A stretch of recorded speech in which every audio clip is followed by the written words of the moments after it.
Hey guys, and welcome back to our lecture series. I'm Ted, your host, and for this lecture, we're going to conclude our examination of World War One.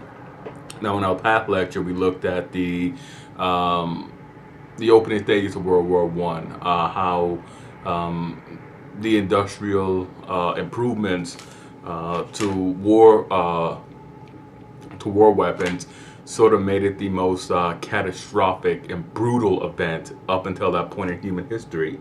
Um, it obsoleted cavalry, horseback cavalry, which up until then had been one of the more long-lasting and most ancient forms of warfare. We also looked at the sort of American interest in declaring war in Germany and in maintaining very favorable relations to the United Kingdom of Great Britain and the Third French Republic. And we also looked at Woodrow Wilson, who on the surface at least attempted to keep the United States neutral, but was very clearly endeavoring for greater and greater support and public support for the Entente powers. And it's to the Entente powers and the war in Europe in general that we begin this lecture with. So the successes of Imperial Germany against Imperial Russia on the Eastern Front in Eastern Europe helped to precipitate. Sorry about that. Um, the Russian Revolution of 1917. And that's the revolution that toppled the Tsarist government in Russia. In Western Europe, as the United States Army began to arrive, troops were first confronted with the Great German Offensive of 1918 and later participated in a counteroffensive campaign that year that helped bring about the armistice that led to peace talks. Now, in 1919, Woodrow Wilson went to Versailles to participate in the peace talks, and Herbert Hoover, who at that point was simply the darling of the international industrial community, Herbert Hoover went along as well to organize famine relief for large swaths of Europe that had been devastated by the war, by the industrial ramifications of industrializing war. Now, at the Versailles Peace Conference, Wilson was confronted with the ambitions of France and Great Britain, who were more interested in imposing a harsh peace on Germany than any of Wilson's lofty humanitarian ideas. And Wilson, for his part, agreed to some of the worst and most vindictive aims of both the British and the French for support of his international organization, the League of Nations.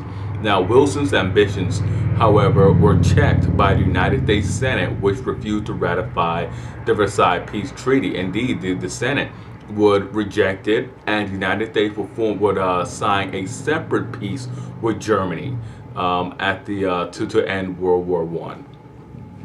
Now, while this was happening, the impact of the Russian Revolution was still being felt, with many foreign-born socialists, radicals, and anarchists being summarily deported.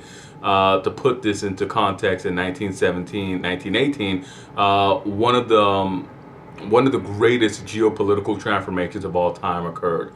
Have we seen throughout this course, there are certain moments that bear witness to very rapid and monumental changes. The first major change was that the first major change of the 20th century was the Russian Revolution, which would have a continued impact for the remainder of the 20th century. Now, the second was the United States entry into World War One. In Russia, as the war effort against the Germans failed, a number of groups wrestled for power. The Bolsheviks, led by Vladimir Lenin, promised that if they came to power, they would end the war. They were the only group in Russia that promised to end the war. And for many in Russia, the war was a complete disaster. Young men, some still boys, some men who were the sole provider for their families were sent off to war. Millions of them died. Famine hit. It was literally just the worst thing that could happen to 97% of the Russian population, the peasantry, the Nitsky. The worst thing that could happen to them. Now, the Bolsheviks promised to end the war at all costs. They promised to end it. And they seized control of the Russian government that October and quickly signed a peace treaty with the Germans. Their popularity and reasons for ending the war was simple. The war was ruinous. An estimated 5 million died, and the entire economy went asunder. Those were the simple reasons. And also, they were socialists, and they saw the war as simply being a capitalist struggle. And like American socialists, they did not want to engage in any sort of struggle. They didn't want to participate in any way in this capitalist endeavor. So now Russia was a wild card for socialists to take root. Friedrich Engels and Karl Marx, the fathers of the socialist thought and communism, had expected the workers' revolution to occur in a highly industrialized and educated state like the United Kingdom or Imperial Germany. They never thought that it would happen in Russia. After their death, socialism underwent a change. And a new group of socialist thinkers, the Second International, began to popularize their own theories regarding socialism. The original theory was one of a violent overthrow of the capitalists, but now the democratic socialists reasoned that they will be able to displace the capitalists using popular democracy. And Russia had not participated in the Second International, and Russia was terribly underdeveloped with industrial. Russia was terribly underdeveloped with industrial capabilities, severely lacking any type of modernization. Nor did Russia, under the Tsar prior to 1905, have a any type of representational system for democracy. It wouldn't be until 1905, 1906, after the disastrous Russo-Japanese War, that Tsar Nicholas II was sort of forced to institute a parliament for Russia.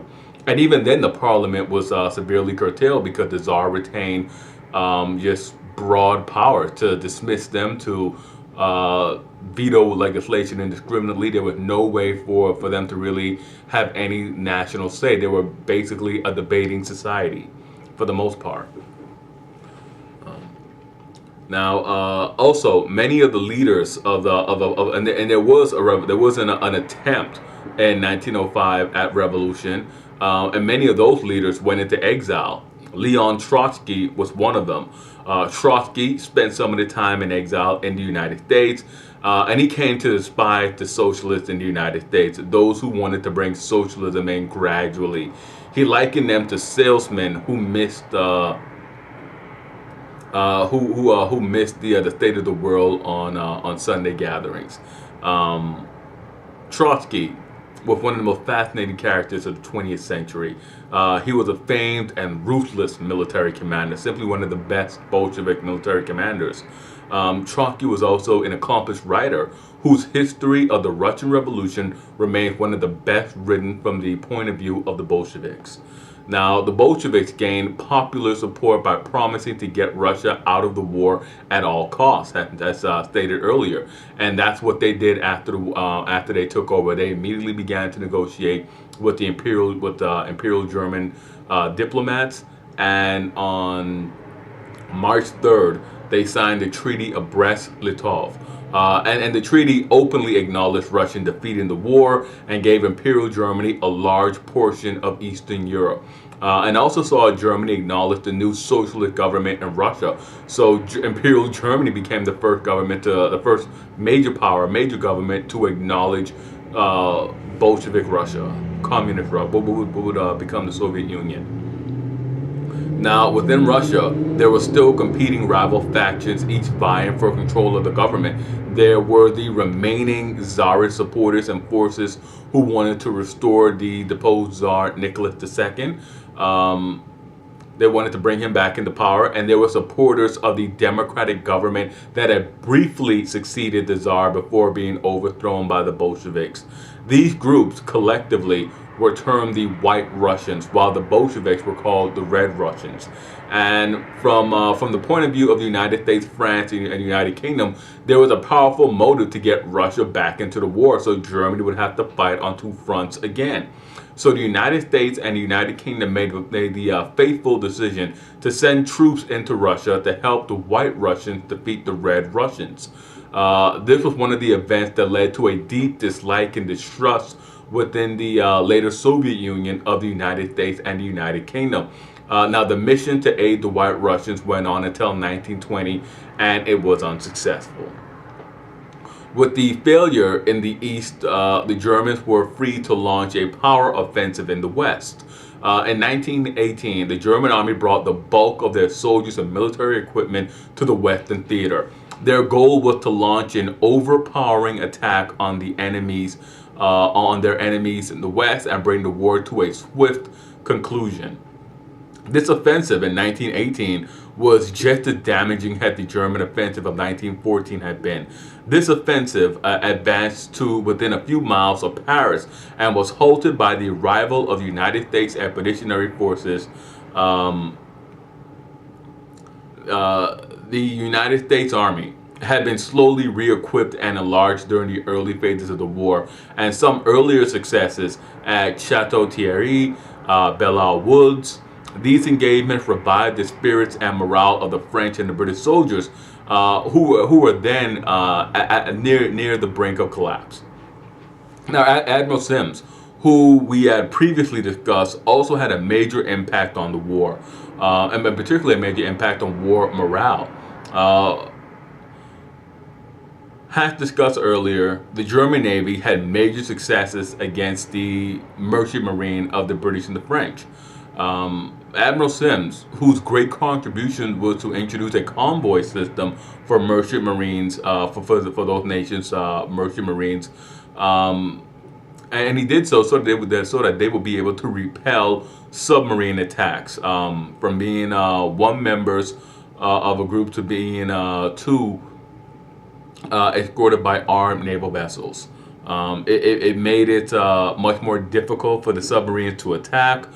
Previously, the British and the French were sending ships along one by one, and the submarines, without giving warning, will be able to attack one-on-one any ship. But one, with these ships being in large convoys, and again with these merchant marine vessels being armored and armed and escorted by naval vessels, it made it simply difficult for the German U-boats, the German submarines, to attack them successfully. The United States also laid an aquatic minefield in the North Sea to restrict German submarine activity, and from the North Atlantic all the way to the Baltic and North Sea ports. They really just constricted. They simply just forced the Germans out of favorable areas back into basically their home waters. Now, Sarny Hill, south of Verdun, was where the United States enjoyed perhaps their greatest military offensive of the war, and that was followed up by the Argonne Offensive, which resulted in heavy casualties for both sides, but contributed greatly to pushing the Germans back and leading to the stalemate on the Western Front. With the Germans being unable to break out and cross the Rhine, and the Allies, the Entente powers, being unable to cross the Rhine and break into Germany. This stalemate led to a call for an end to hostilities, and an armistice was signed on November 11, 1918, that effectively ended the war. There wasn't any more fighting between the powers after that. Now, the losses sustained by the United States were very high. 100,000 men died. But the number that number is dwarfed by the other major participants, major belligerents. Particularly Russia has noted Russia suffered over 5 million deaths during World War I. Now, Wilson went into the Versailles peace talks with a lot of optimism, He did not have a very good understanding of European imperial vindictiveness, and he was quickly disillusioned by the pettiness involved in the discussions. When the United States declared war, Wilson's address stated that the United States would seek no new territories, that the United States would not seek to demand war indemnities, and hoped that the other participants would be inspired to follow the lead of the United States. Wilson, it is said, hoped to be able to create a peace that would satisfy all participants and to establish a foundation that could lead to the forging of a permanent European peace. Wilson decided to participate in the negotiations directly, and he was hailed as a great hero upon his arrival in Europe. Now, before he left, Wilson convened a group known as the Inquiry, a committee of experts, and he did this to develop specific building points for the post-war settlement in Europe. European powers had been evasive on what type of settlement they wanted to create.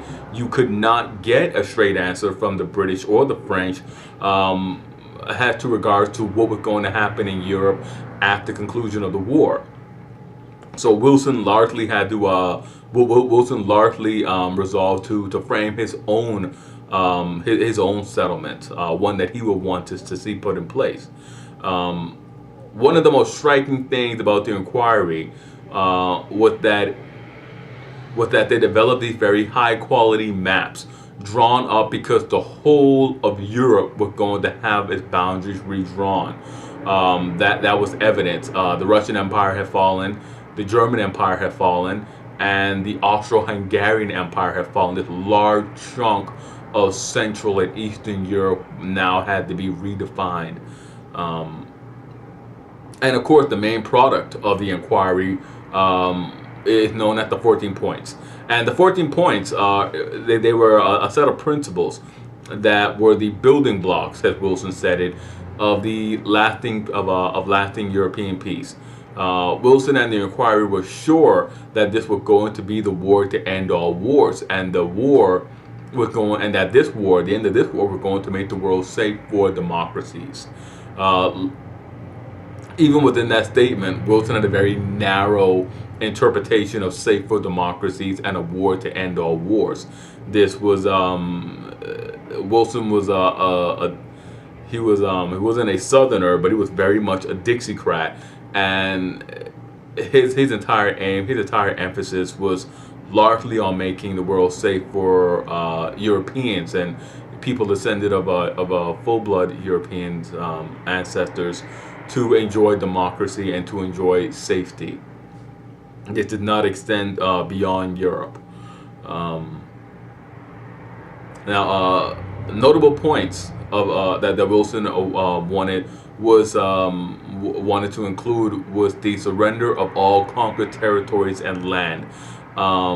This meant that all the land given up to Germany by the Russians would have to be returned. Wilson also called for open treaties and an end to secret diplomacy. Secret diplomacy had been it continues to be, and it is one of the more ancient aspects of organized civil government, dealings that aren't made public. Between governments that aren't made public. Democratic self-determination for national minorities, meaning that groups like the Czechs and the Slovaks within the Austro-Hungarian Empire should have the right to decide their own destinies for themselves.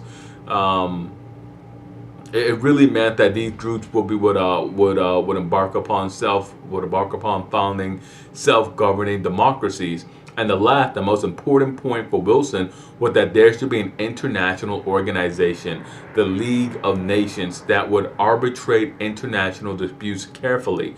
The reasons that the Germans consented to the peace were complex. They were being driven back in the West while maintaining their territorial integrity. There were food riots in major urban centers. There was a mutiny in the Imperial Navy, and the 14 points really were clearly going to be their best shot at ending the war on favorable terms to them. The Austro-Hungarian and Ottoman empires were so greatly weakened that they had to submit and drop out of the war.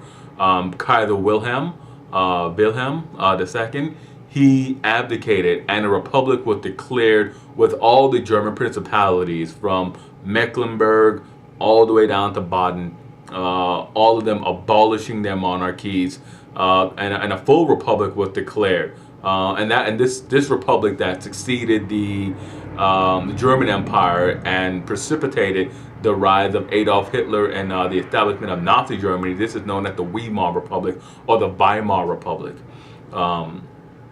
And this republic agreed to the armistice and the following peace treaty.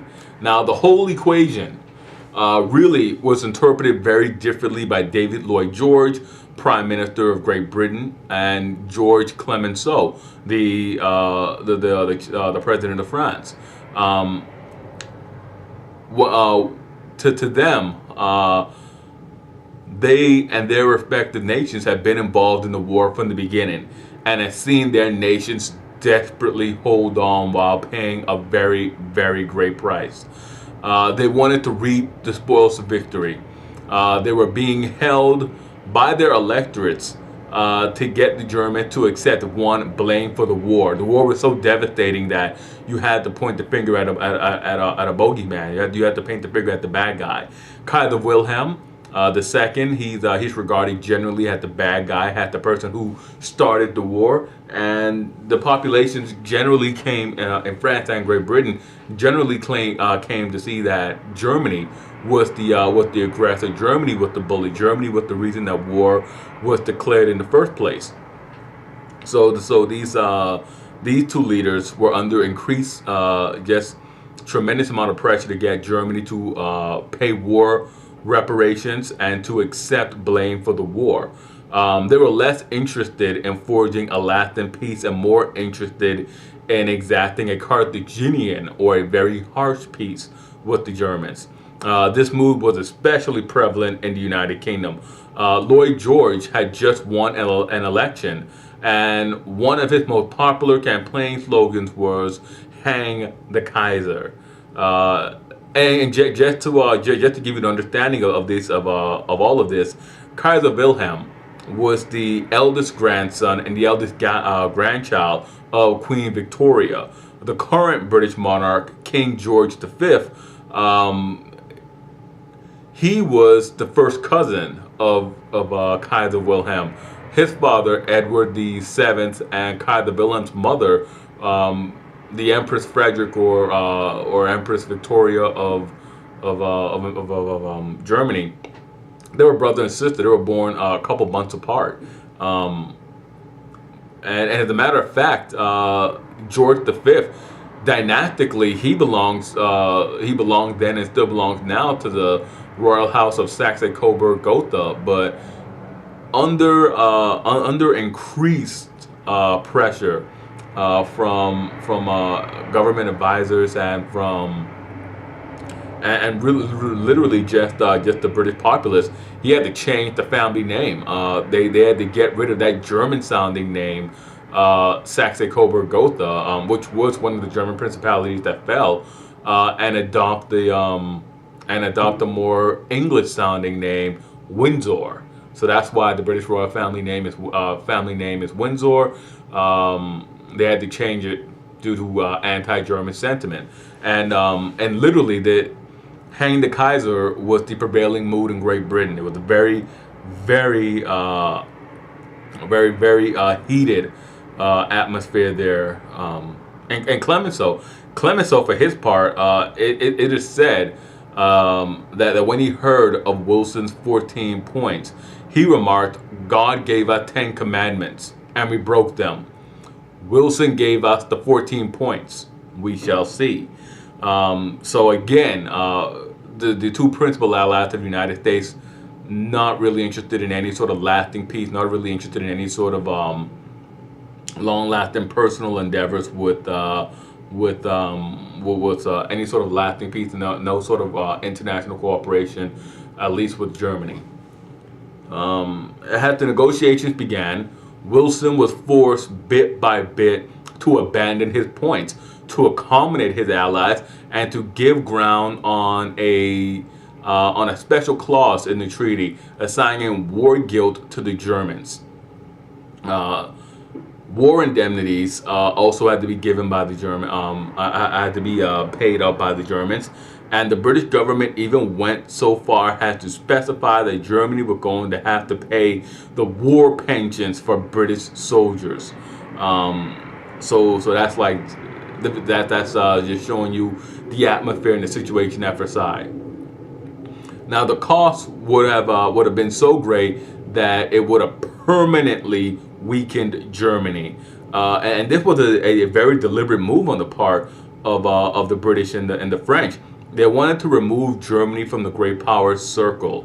Remember, Germany was one of those upstart nations that had began to challenge in the late 19th century the unquestioned mastery of France and the United Kingdom. Going back way to the beginning of our lecture series, we saw that it was Habsburg Spain who was the unquestioned power going into the 15th and the early 16th century, and that it was the nascent French kingdom under the Bourbon kings and the English, really the Kingdom of England, later the kingdoms of England, Scotland, and Ireland under the Stuart kings, that contested and wrestled control of Western Europe and really the empire building away from Habsburg Spain. And now in the mid 19th century, you had this nascent German power, really Prussia writ large, challenging France and Great Britain, not only for supremacy as the major land power in Europe, but also the major naval power in the world. So they clearly wanted to, for once and for all, end this threat that had been growing for roughly half a century, a little more than half a century.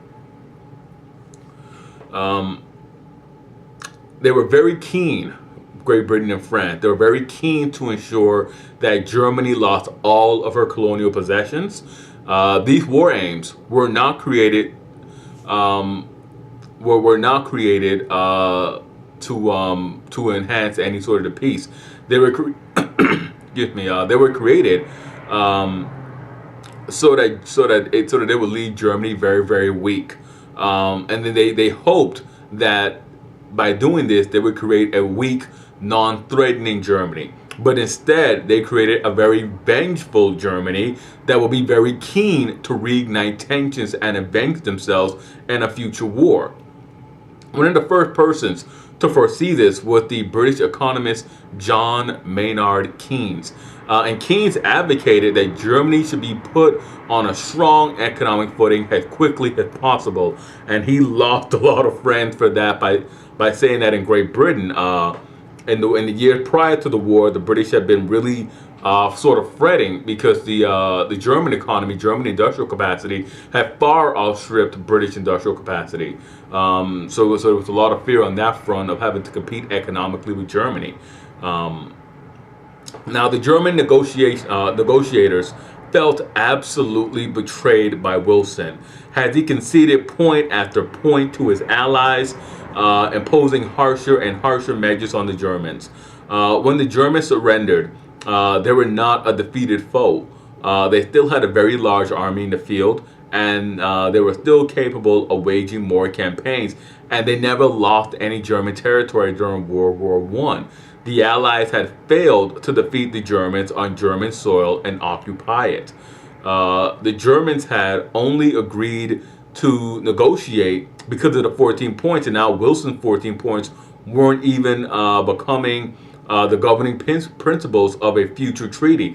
The Germans also were not really in a position to resist.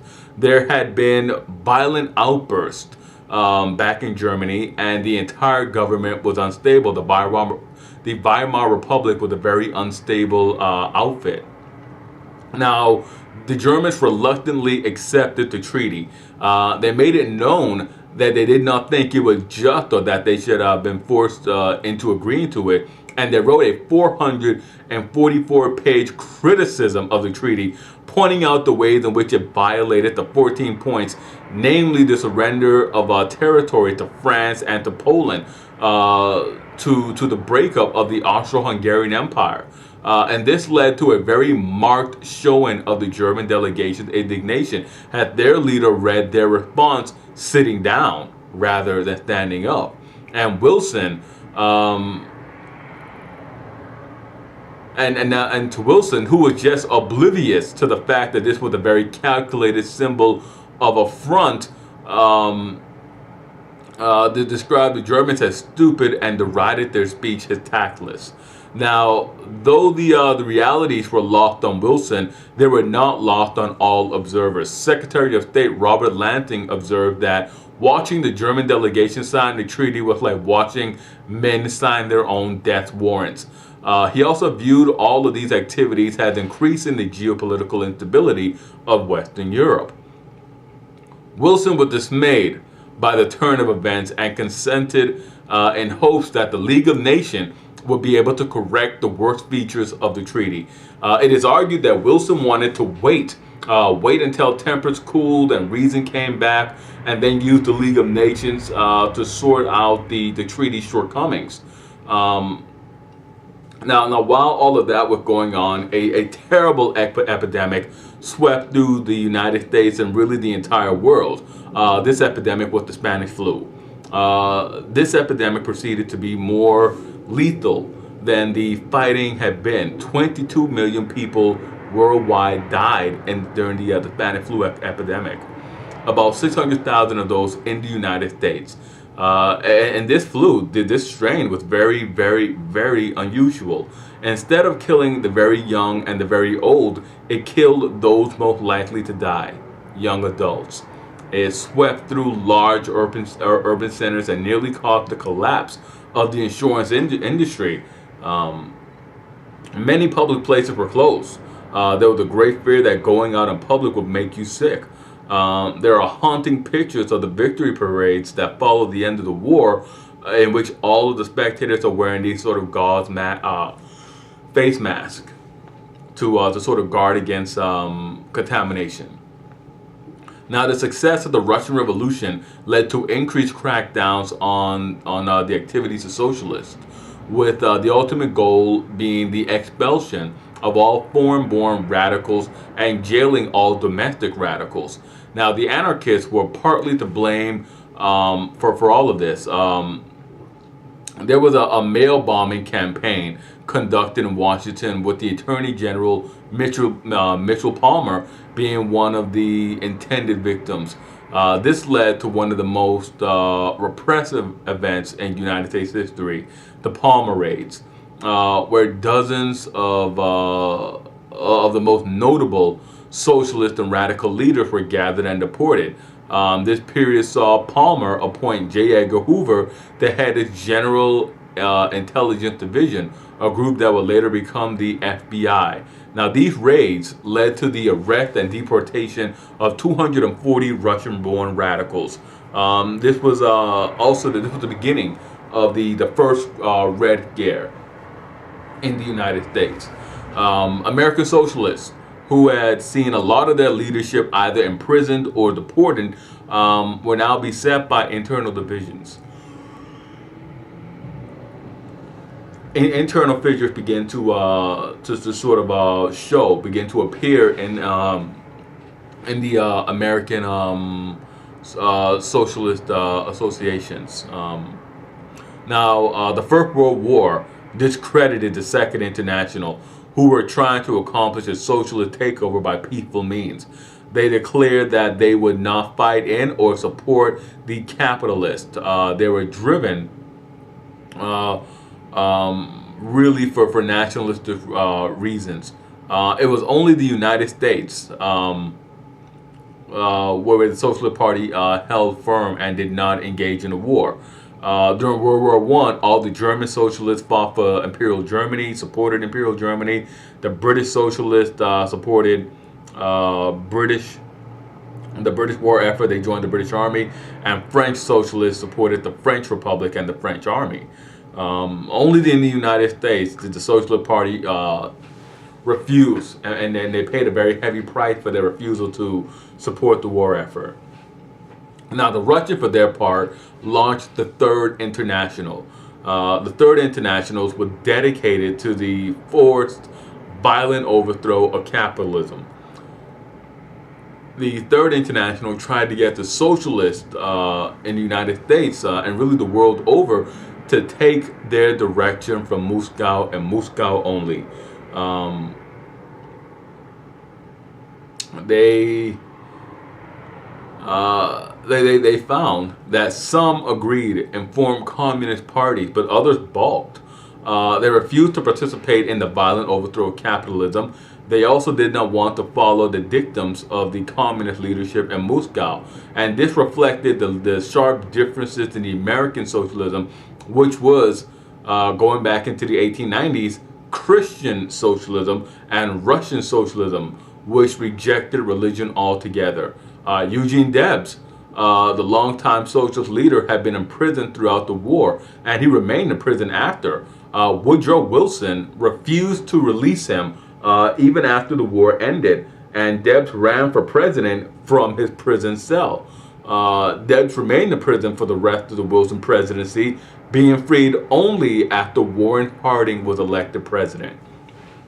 Now, Wilson himself, when he returned and he presented the Senate with the treaty he had signed at Versailles, the Senate refused to ratify it.